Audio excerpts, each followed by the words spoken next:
আপনাদের একটা সমস্যা সমাধান করার জন্য কিভাবে আপনারা সহজভাবে এই সমস্যাটা থেকে বের হয়ে আসতে পারেন সে বিষয়ে আপনাদের একটা ক্লাস নেব। এখন প্রশ্ন হচ্ছে সমস্যাটা কি জানেন কেউ? আপনারা সমস্যা বলেছি? আমি সমস্যার কথা কি বলেছি? আমি তো বলিই নাই। না বললে আপনারা কোথা থেকে জানবেন? আগে তো বলতে হবে সমস্যার কথা কি, তাই না?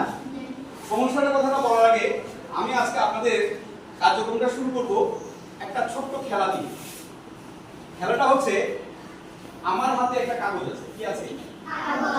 এই কাগজটাকে একবারে 3 খণ্ড করতে হবে। কে পারবে? একবারে 3 খণ্ড করতে হবে। পারবেন? আর কে পারবে? আপনি প্রথমে হাত তুলেছেন, আপনি আসুন। ও কিভাবে করছে সবাই দেখেন। কয়টা হয়েছে? 3টা। অর্থাৎ সে যে মুখের ইউজ করেছে। ধন্যবাদ। ওকে তালি দিই আমরা সবাই। জিনিস না? অনেক মজা। এবার আসুন আমি আপনাদেরকে সমস্যাটা বলবো। সমস্যাটা হচ্ছে, আপনারা ইংরেজি ভাষা বা ইংলিশ রিডিং পড়তে পারেন না। অনেকেই আছে পারেন? দেখে দেখে রিডিং করতে পারেন না। কারা কারা দেখে দেখে রিডিং করতে পারে? একটু হাত তোলেন। দেখে দেখে রিডিং করতে পারে, হাত তোলেন। মনের মধ্যে কিন্তু কনফিডেন্স থাকতে হবে যে আমি পারি। হাত উপরে তোলেন। খুব কম। বাকিরা কি করতে পারেন না? বানান করেও পারেন না। বানান করে কে কে পারে? হাত তোলেন। বানান করে কে কে পারে? বাস, এবার অনেক উঠেছে। ওকে, ঠিক আছে। আমাদের তাহলে আমি একটা সমস্যা দাঁড়ালো যে আমি আপনাদের টিচারের সাথে কথা বলেছি। টিচার আমাকে যে কথাটা বলেছে সেটা হচ্ছে, আপনাদের মধ্যে বেশিরভাগই ভালো করে বা সাবলীল ভাবে, না আটকে, অর্থাৎ আমি যখন পড়বো আটকে যাব না, এটাকে বলছে সাবলীল ভাবে। মানে আটকাবে না, আপনি স্বাভাবিকভাবে পড়ে যাবেন। যেমন আমাকে একটা ইংরেজি বই এখানে আছে, আমি দিচ্ছি কিভাবে কিভাবে পড়ে, একটু শুনেন, আপনারা শুনেন। এখানে একটা লেখা আছে এই জায়গায়, ইউনিট 3 তে। আমি এটা পড়ছি, আপনারা শুনেন। বই দেখার দরকার নেই, আমার পড়াটা আপনারা শুনবেন। Follow your teacher's demonstration of how to make a simple kite. In your notebook, take a brief note of the major steps shown by your teacher. আমি কি কোথাও আটকেছি?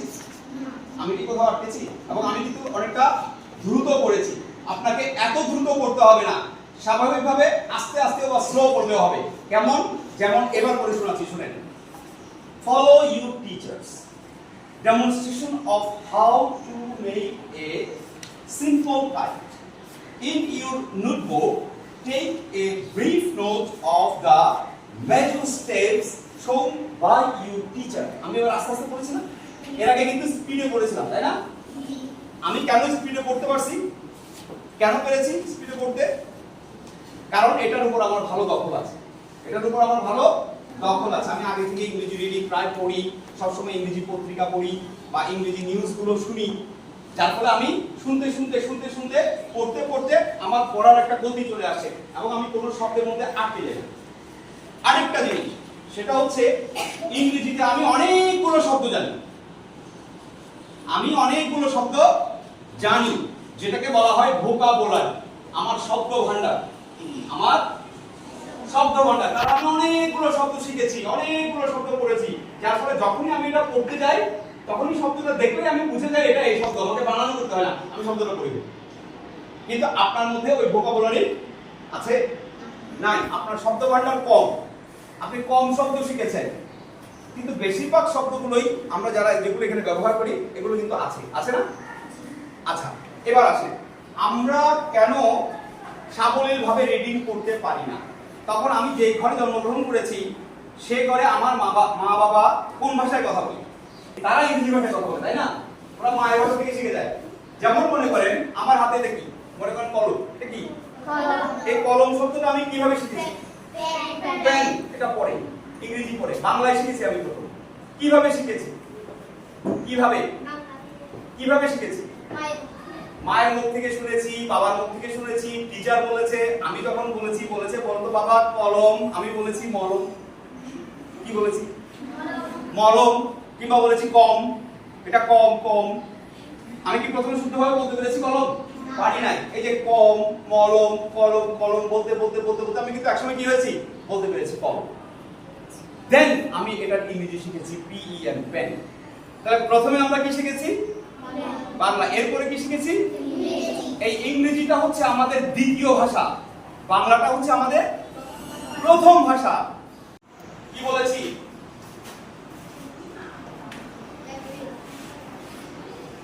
আমি, কি বলেছি ল্যাঙ্গুয়েজ। ল্যাঙ্গুয়েজ মানে কি ভাষা। এটা কোত্থেকে সৃষ্টি হয়েছে আমার কণ্ঠনালী থেকে। যখন কণ্ঠনালী থেকে আসছে তখন আমরা এটাকে কি বলেছি সাউন্ড বলেছি, যেটাকে বাংলায় বলে ধ্বনি। বাংলায় কি বলে ধ্বনি বলে। এখন খেয়াল করেন এই ধ্বনিটা যখন আমার বললাম যে কি দাঁত, চোয়াল, জিহ্বা এটার সাথে লেগে হামি তৈরি হয়ে যখন আমার মুখ দিয়ে বের হচ্ছে তখন কি বের হচ্ছে, যেটা বের হচ্ছে সেটাকে আমরা বলছি লেটার বা কি বলছি লেটার বা বর্ণ। এই বর্ণটা আমার মুখ দিয়ে বের হচ্ছে। এই লেটার বা বর্ণ দিয়ে আমরা যখন মনের ভাব প্রকাশ করছি তখন আমরা কি তৈরি করছি ওয়ার্ড তৈরি করছি, যেটাকে বাংলায় বলি আমরা কি শব্দ। বুঝা গেছে? এই ওয়ার্ড দিয়ে আমরা কি তৈরি করছি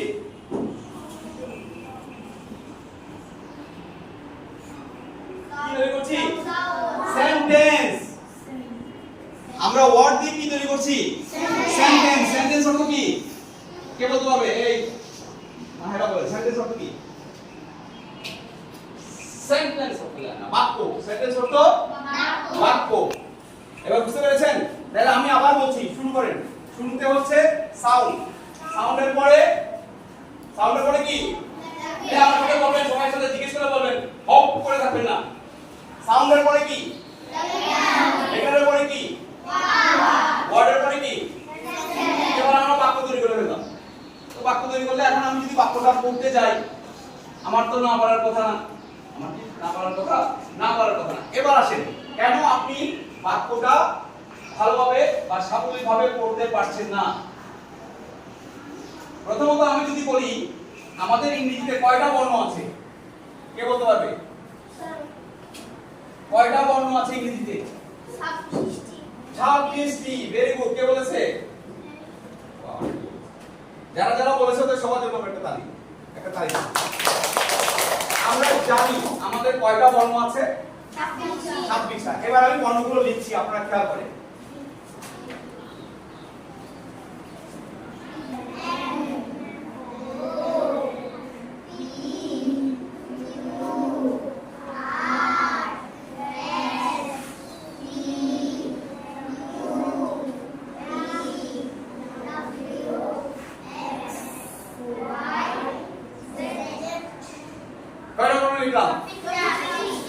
আপনাদেরকে অবশ্যই আপনারা কোন ক্লাসে পড়েন এখন? যারা ক্লাস 3 তে পড়ে বা ক্লাস 3 তে পড়ে আমাদের একজন শিক্ষার্থীর এই 26টা বর্ণ মুখস্থ থাকতে হবে। সামনের দিকে তাকান। হ্যাঁ বলেন জোরে জোরে।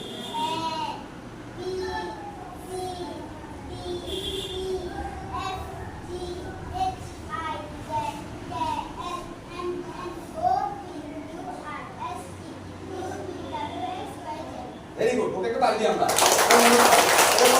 দেখেন এই যে আমি 26টা বর্ণ লিখেছি। কয়টা? 26টা। আবার বলি কয়টা লিখেছি? 26টা। 26টার মধ্যে এখন আমি কয়েকটা অক্ষরের মধ্যে ভাষা তৈরি করব, ঘর তৈরি করব। ওদেরকে আমরা ঘরের ভিতরে ঢুকাবো।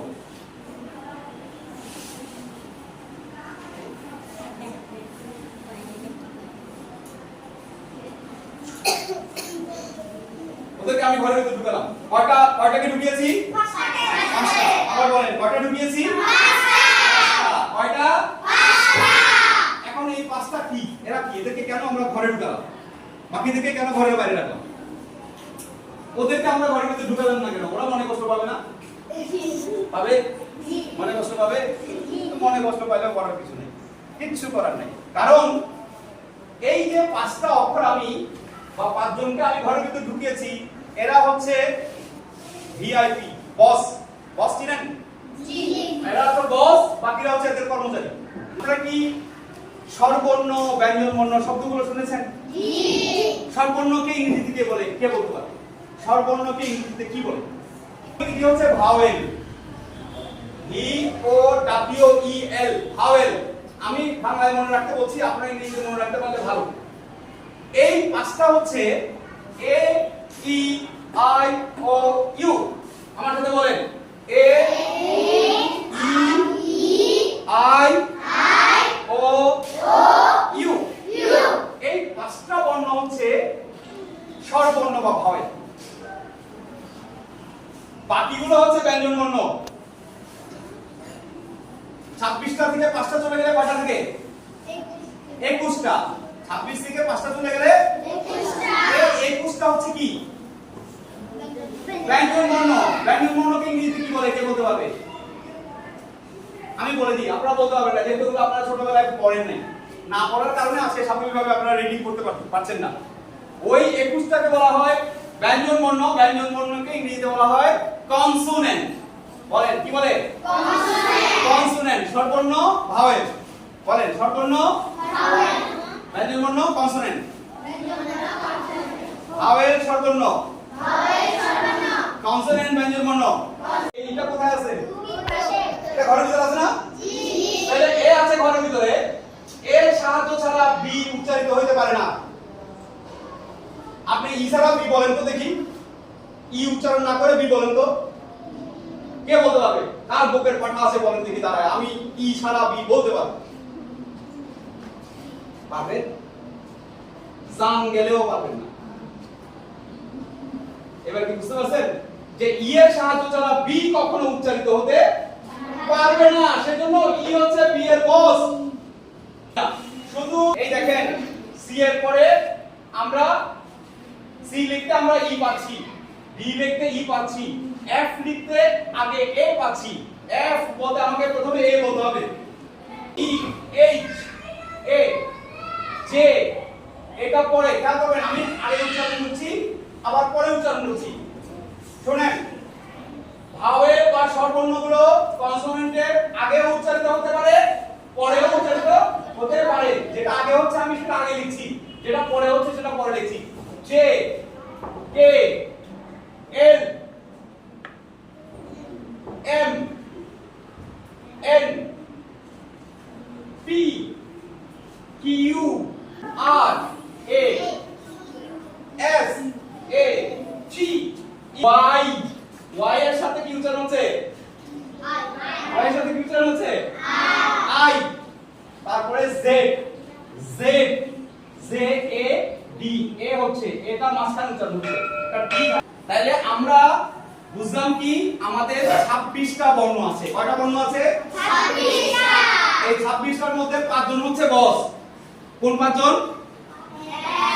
বলছি এডুকেশন। এডুকেশন, এটাকে এডুকেশন বলে। আমি তারপরে এডুকেশন বলছি, নরমালি আমরা এডুকেশন পড়ি। এডুকেশন। তো এখানে E D U C A P I O N, এখানে কি আছে? ভাওয়েলগুলো আছে না? ভাওয়েলগুলো আছে না? ওই ভাওয়েলের উচ্চারণটা হবে একরকম, কনসোনেন্টের উচ্চারণটা হবে একরকম। এই উচ্চারণ যদি আপনি ঠিক করে লিখতে পারেন বা ঠিক করে বলতে পারেন, তাহলে আপনি পড়ার সময় বানান করে পুরো উচ্চারণটা বলতে পারবেন। এবার ডি ই ডে, মনস, ট্রে, শন। এখন দেখেন, আমি যদি এটাকে কয় ভাগে ভাগ করেছি? 1 ভাগ, 2 ভাগ, 3 ভাগ, 4 ভাগ। শব্দটাকে আমি 4টা ভাগে ভাগ করেছি। কয়টা ভাগে ভাগ করেছি? 4টা ভাগকে আমি আলাদা আলাদা উচ্চারণ করছি। D E day, D E day, M O N O S months, M O N O S months, T R A tray, T R A tray, T I O N tion, T I O N tion. এবার যদি আমি এবার করি day, মনস, tray, শন। আমি আবার করছি day, মনস, tray, শন। এবার আমি একসাথে বলবো ডে, মনস, ট্রে। হয়ে গেল। প্রথমে আমি ভাগ ভাগ করে বলবো। প্রথমে কি করে বলবো? ভাগ ভাগ করে বলবো শব্দটাকে, তারপর আমি একসাথে উচ্চারণ করবো। তাহলে এটা আমার জন্য সহজ হয়ে যাবে। এটাকে বলা হয়, এই জিনিসটাকে বলা হয়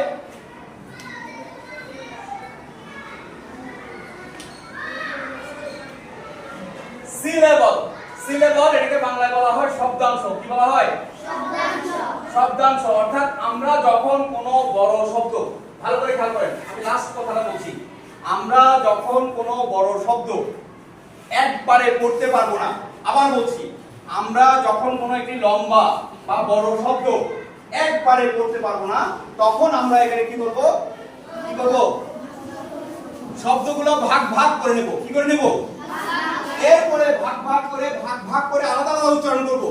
ভাগ ভাগ করে আলাদা আলাদা উচ্চারণ করব, তারপরে পুরোটাকে একসাথে উচ্চারণ করব। যে এখন আমাদের কাজ দুইটা। এক নাম্বার কাজ হচ্ছে আমাকে যদি ভালো করে রিডিং করতে হয়, কি কি জানতে হবে? ল্যাঙ্গুয়েজ জানতে হবে, লেটার জানতে হবে, ওয়ার্ড জানতে হবে, সেন্টেন্স জানতে হবে। এরপরে মাঝখানে কি বলেছি? বর্ণমালাগুলো মুখস্থ করতে হবে। এই বর্ণমালাগুলো 26টা বর্ণমালার মধ্যে কোন পাঁচজন বস ওদেরকে চিনতে হবে, যাতে সারা দুনিয়ার বাকি 21 জন উচ্চারিত হচ্ছে। এই বিষয়গুলো আমাদের আগে ভালো করে জানতে হবে। আমি কি বুঝাতে পেরেছি? আপনারা বুঝেছেন? আজকে থেকে যখন রিডিং করবেন, আমি যে কথাগুলো বলেছি আপনাদেরকে, যেভাবে চিন্তা করতে বলেছি, সেভাবে সবাই চিন্তা করতে পারবেন? পারবেন? ওকে, আমি আগামী সপ্তাহে আপনাদের আরেকটা ক্লাস নেব। ওই দিন আমি দেখবো আপনাদেরকে পড়তে দিয়ে কে কে এই নিয়মগুলো ফলো করছেন বা কে কে এই নিয়মগুলো অনুসরণ করছেন। ঠিক আছে? ওকে, থ্যাংক ইউ। আপনারা থাকেন, যেহেতু আপনাদের পরে আরেকটা ক্লাস। স্যারের জন্য একটা ধন্যবাদ দাও, সবাই হাততালি দাও।